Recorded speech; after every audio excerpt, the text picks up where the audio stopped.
प्राचीन भारत का इतिहास यह एक ऐसा विषय है जिसे हर एक भारतीय को जानना चाहिए, क्योंकि इसमें भारत के मानव, धर्म और उसके इतिहास के बारे में सब कुछ बताया गया है।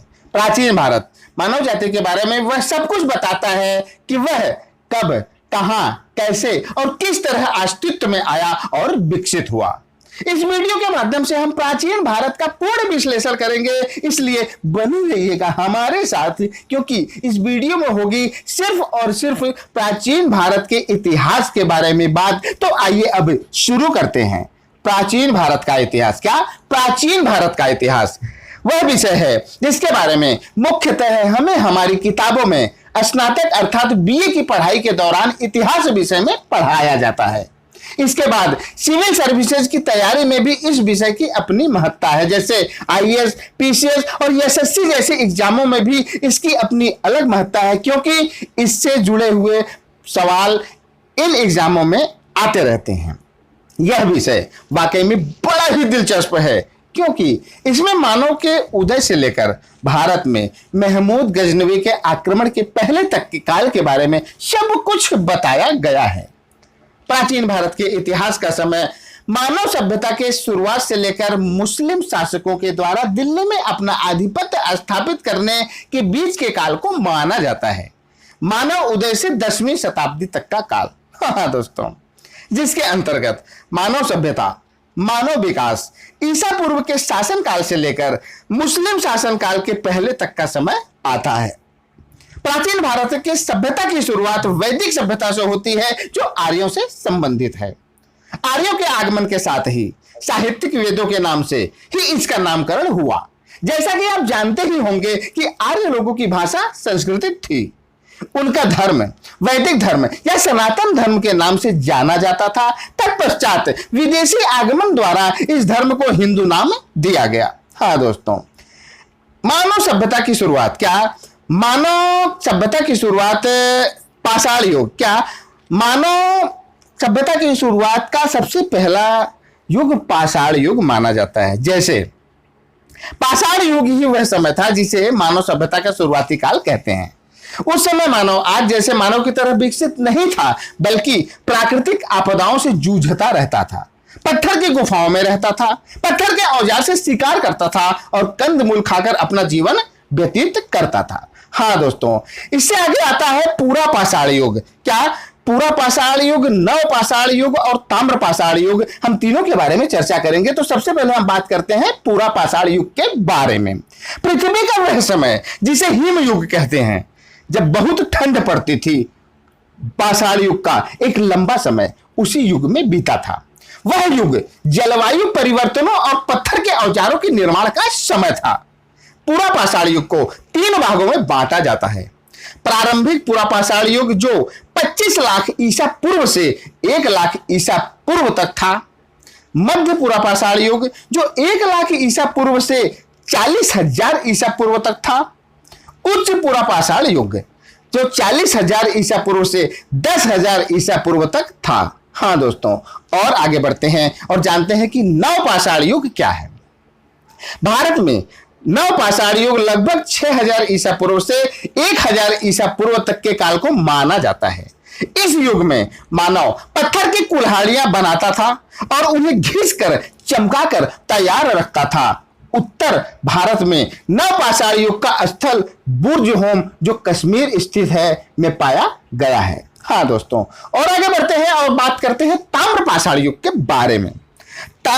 नव पाषाण युग के समाप्ति के साथ ही क्या नव पाषाण युग के समाप्ति के साथ ही धातुओं का प्रयोग शुरू हो गया था।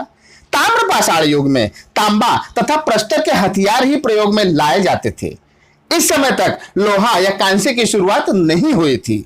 इस युग में भारत में पश्चिमी महाराष्ट्र, पश्चिमी मध्य प्रदेश, दक्षिणी पूर्वी राजस्थान समेत दक्षिणी पूर्वी भारत में मानवी बस्तियां पाई गई थी। ताम्र पाषाण युग के समय तक समस्त भारत में जंगल ही जंगल था। और आगे बढ़ते हैं और अब बात करते हैं कांस्य युग के बारे में। दोस्तों, कांस्य युग पाषाण युग और लौह युग के बीच के समय को माना जाता है, जिसमें मानव ने तांबे और रांगे के मिश्रित धातु कांस्य का इस्तेमाल करना शुरू कर दिया था।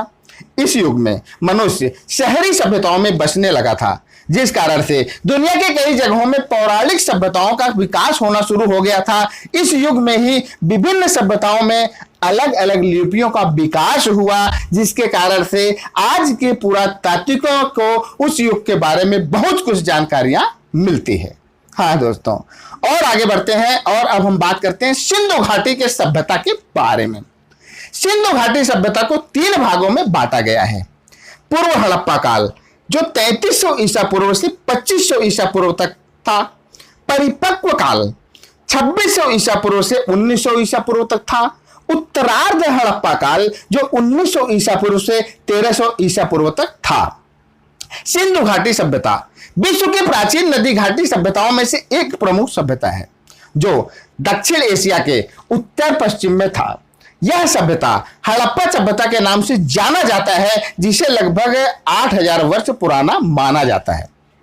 सिंधु घाटी सभ्यता सिंधु नदी घाटी के आसपास फैली हुई थी। सिंधु अर्थात इंडस के कारण ही इसके आसपास रहने वाले लोगों के लिए सिंधु से हिंदू उच्चारण का जन्म हुआ, जहां से हिंदू नाम मिला। प्राप्त अवशेषों के अनुसार इसे सबसे प्राचीन नगर का दर्जा दिया गया है। साथ ही कांस्य का सबसे पहले प्रयोग होने के कारण इसे कांस्य सभ्यता भी कहा जाता है। हाँ दोस्तों, और आगे बढ़ते हैं और अब जानते हैं वैदिक काल के बारे में।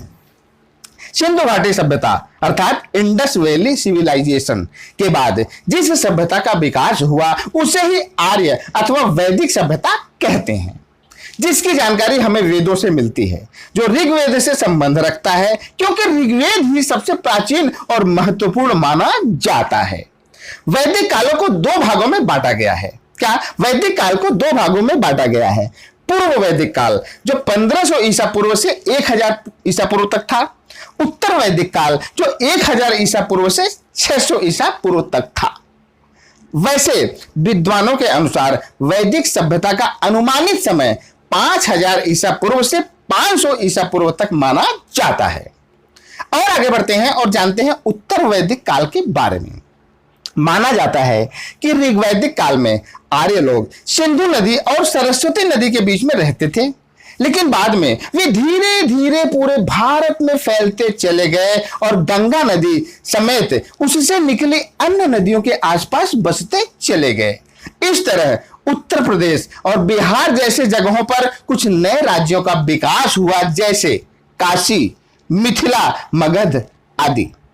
ऋग्वैदिक काल में गंगा और यमुना से भी ज्यादा सरस्वती नदी को महत्वपूर्ण माना जाता था। इसी काल में ही वर्णों के विभाजन में बदलाव होना शुरू हुआ और व्यवसाय के बदले जन्म ने यह स्थान ले लिया। अर्थात इससे पहले लोग जो काम करते थे उसी से उनका वर्ण निर्धारित होता था, लेकिन इसके बाद से जो परिवर्तन हुआ उसके अंतर्गत जो मनुष्य जिस वर्ण में पैदा होगा उसी के नाम से जाना जाएगा। दोस्तों, और आगे बढ़ते हैं और अब हम वैदिक साहित्य के बारे में जानते हैं। वैदिक साहित्य में 4 वेद और उनकी संहिताओं, ब्राह्मण, आरण्यक, उपनिषदों और वेदांग सम्मिलित हैं। वैदिक साहित्य के अंतर्गत 4 वेद के नाम हैं ऋग्वेद, यजुर्वेद, सामवेद और अथर्ववेद, और ये चारों ही विश्व के सबसे पहले प्रमाणित ग्रंथ हैं। आइए इनको बारीकी से समझते हैं। ऋग्वेद, यह गायत्री मंत्र, क्या ऋग्वेद गायत्री मंत्र, क्या गायत्री मंत्र ऋग्वेद में सर्वप्रथम है। यह देवताओं की स्तुति से संबंधित रचनाओं का संग्रह है। इसमें 33 प्रकार के देवों का उल्लेख मिलता है। यजुर्वेद, यजु का अर्थ यज्ञ होता है। इसमें धनुर्य विद्या का उल्लेख है। इसमें यज्ञ की विधियों का वर्णन किया गया है। यह 40 अध्यायों में विभाजित है। सामवेद, इसकी रचना ऋग्वेद में दिए गए मंत्रों को गाने योग्य बनाने के लिए की गई थी। इसमें 1810 छंद हैं। यह भारत की प्रथम संगीतात्मक पुस्तक है। अथर्ववेद, इसमें तंत्र मंत्र, जादू टोना, चमत्कार, रहस्यमय विद्या एवं आयुर्वेदिक जड़ी बूटियों का उल्लेख है। इसमें कुल 20 अध्यायों में 5687 मंत्र हैं। हाँ दोस्तों, और आगे बढ़ते हैं और अब हम जानते हैं जैन और बौद्ध धर्म की स्थापना के बारे में। 600 ईसा पूर्व वैदिक कर्मकांडों का असर कम होने लगा, जिसके फलस्वरूप बहुत सारे संप्रदायों की स्थापना हुई। ऐसा माना जाता है कि लगभग 60 से ज्यादा संप्रदाय अस्तित्व में आए, लेकिन उनमें से ज्यादातर समय के साथ लुप्त हो गए। लेकिन 2 संप्रदाय अपना प्रभाव जमाने में कामयाब रहे, जिनमें जैन धर्म और बौद्ध धर्म ने काफी लोगों को प्रभावित किया। जैन धर्म क्या? जैन धर्म के 2 तीर्थंकरों की चर्चा ऋग्वेद में मिलती है। हम अभी जैन धर्म के बारे में बात कर रहे हैं दोस्तों, फिर बौद्ध धर्म के बारे में बात करेंगे। जैन धर्म के 2 तीर्थंकरों की चर्चा ऋग्वेद में मिलती है, जिनमें ऋषभनाथ और अरिष्टनेमि का नाम आता है।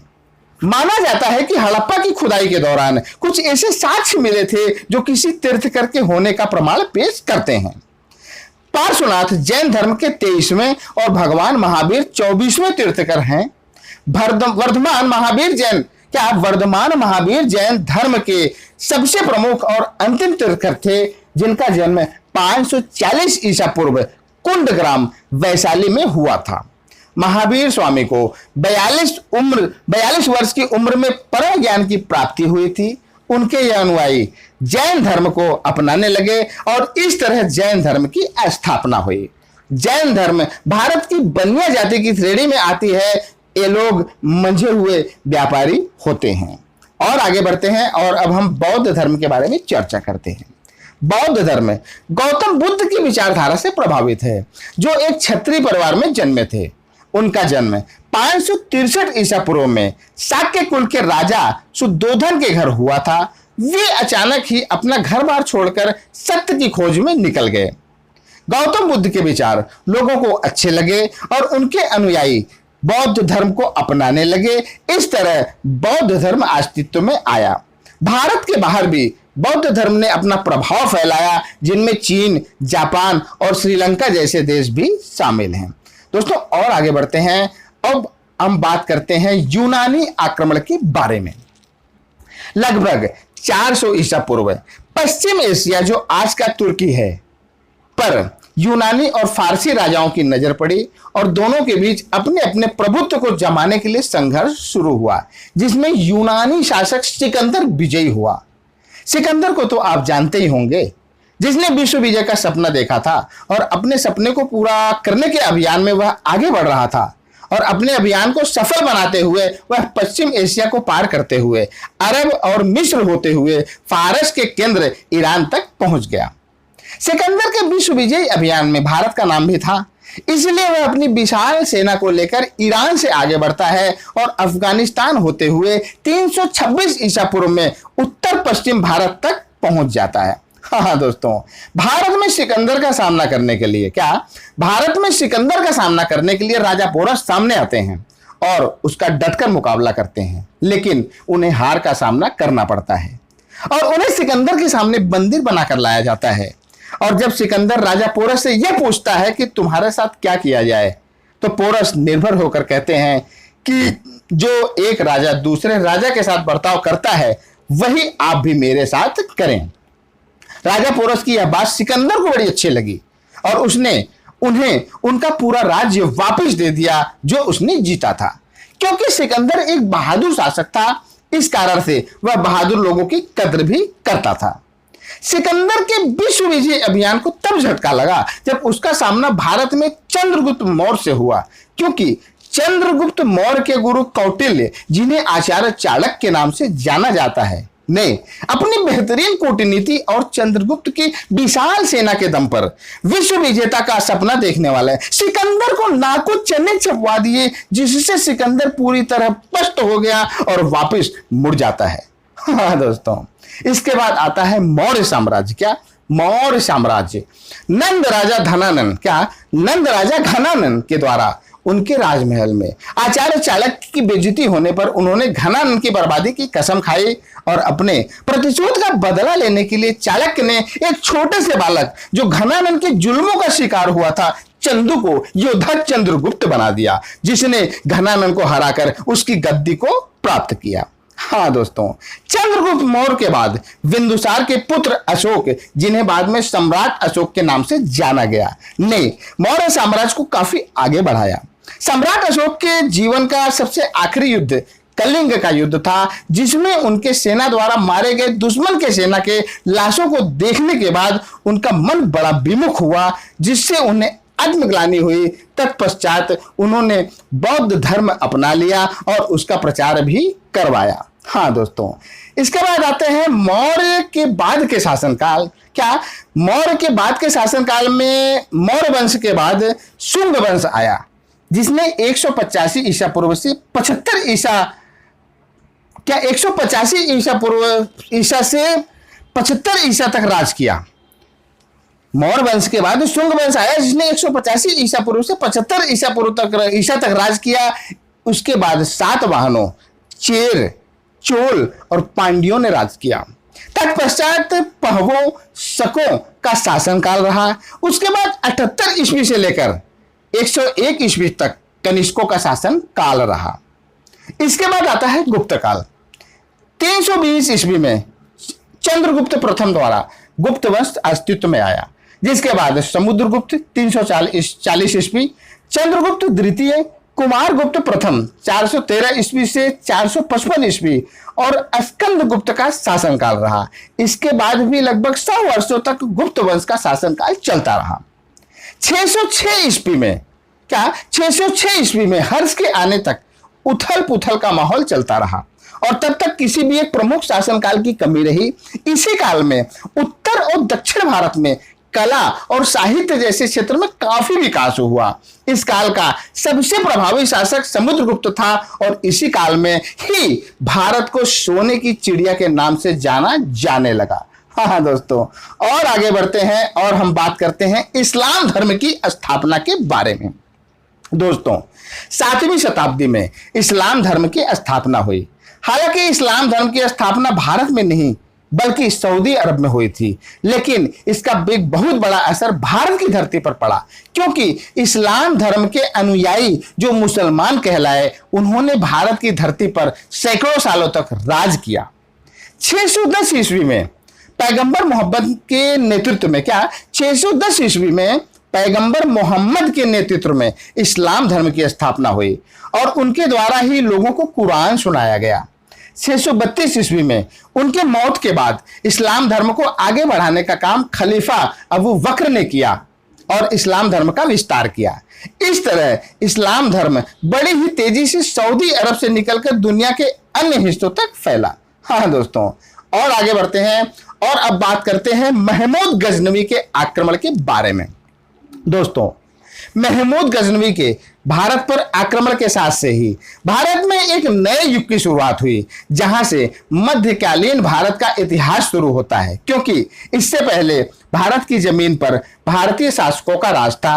लेकिन इसके बाद से ही सोने की चिड़िया कहे जाने वाले भारत पर विदेशी लुटेरों की ऐसी नजर पड़ी, जो कई शताब्दियों तक भारत की धरती पर अपना खेल खेलते रहे, जिसके कारण सोने की चिड़िया कहे जाने वाली जमीन उसके खुद के लिए आफत की पुड़िया बन गई। हाँ दोस्तों, महमूद गजनवी मध्य अफगानिस्तान के गजनवी राजवंश का शासक था। क्या महमूद गजनवी मध्य अफगानिस्तान के गजनवी राजवंश का शासक था, जिसने महज 27 साल की उम्र में राजगद्दी संभाली और भारत के मंदिरों में रखे खजानों के बारे में उसने सुना था, जिन्हें लूटने के उद्देश्य से वह भारत की तरफ अपनी रुख करता है। महमूद गजनवी ने भारत पर सबसे पहला आक्रमण 1000 ईस्वी में किया। उसके बाद वह गजनी लौट गया, लेकिन 1000 ईस्वी से 1027 ईस्वी तक उसने लगातार भारत पर 17 बार आक्रमण किया और लूटता रहा, और उसी काल को प्राचीन भारत का अंत और मध्यकालीन भारत का शुरुआती काल माना जाता है। हाँ दोस्तों, इस वीडियो में हमने प्राचीन भारत के इतिहास के बारे में जाना है। अगले वीडियो में हम मध्यकालीन भारत के इतिहास के बारे में जानेंगे, जो महमूद गजनवी के आक्रमण अर्थात 10वीं शताब्दी से लेकर भारत में अंग्रेजों के आने अर्थात 16वीं शताब्दी तक के बारे में होगा। दोस्तों, आशा करता हूं कि यह वीडियो आपके जानकारियों की सूची में 4 चांद लगाएगा और आपको